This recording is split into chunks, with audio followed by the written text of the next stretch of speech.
Let's talk about research. I've got some information today that I hope will make your research a little easier and a little more fruitful when you're digging around in the databases. Let me share my screen.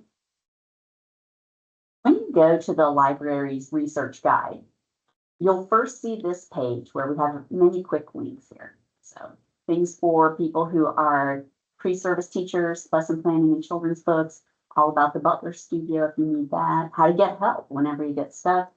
Right here in this top row, we're going to look at how to do academic research. We've got also a page on citing sources using APA.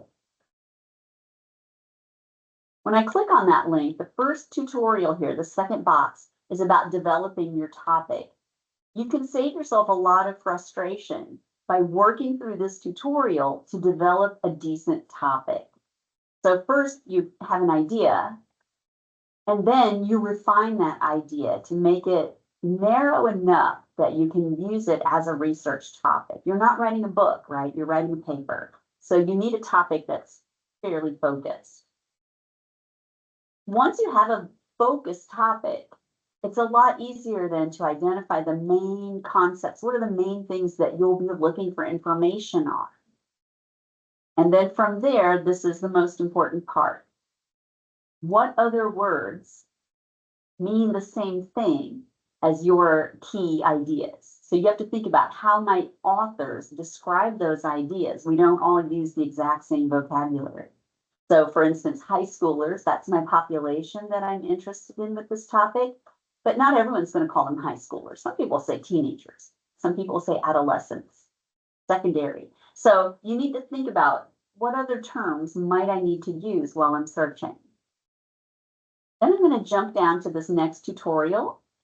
And you can see find journal articles. That's usually where people want to start. Sometimes find books. So if you need to find books, there's a tutorial here. It'll walk you right through it. If you're looking for statistics to support something that you're saying, a claim that you're making, here's a lot of sources for those, especially in education. I'm going to go back to find journal articles. I have here a Google Slides tutorial where I walk you right through it. First, you'll choose your databases, you'll log, and if you click on this link, it'll take you right where you need to be. And then you'll choose your databases. You can just go step by step. ERIC is an education database.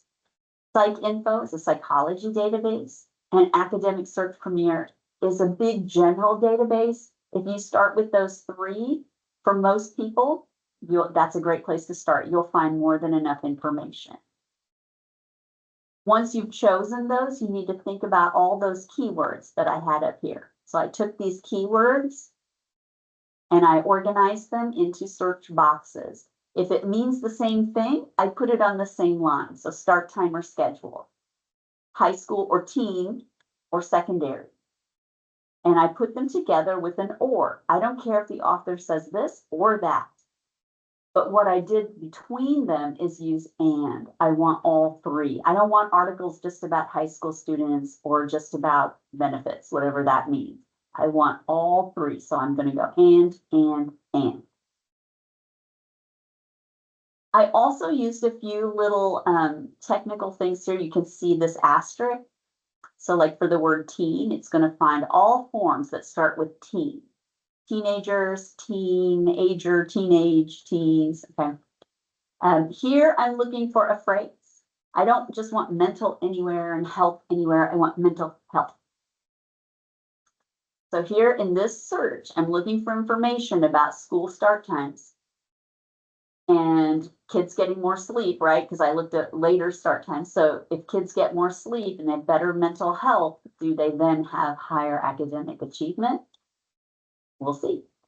Then I run my search. I have 1,000 hits. They're not all perfect. They are relevance ranked here, but that's still really huge. So I need to look at that list and think, well, what do I really need? Do I need this report?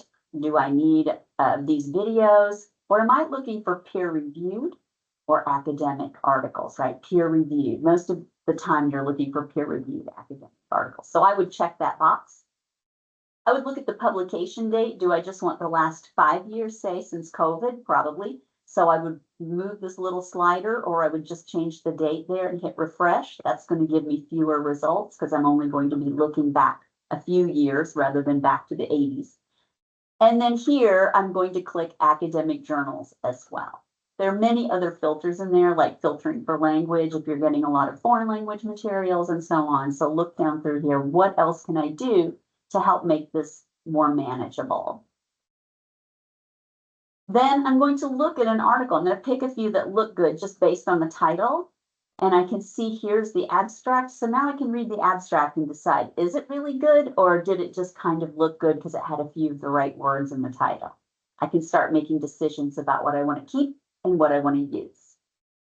Over here on the side, you can see you've got some tools. Save it to your Google Drive, email it to yourself, or save it to a jump drive.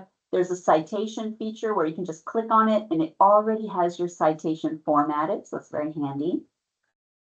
The full text is linked over here. If it's PDF or HTML, there'll be some kind of a link. Or if it's in another database, there will be a link that says View UK. You can click on that and see if it can find it in that other database for you. Here, if you're not finding any results, like I had more than 1,000, but what if I only had 2 and only one of them looked good? Find similar results. I can click here and it will try to find more like these. And that's it.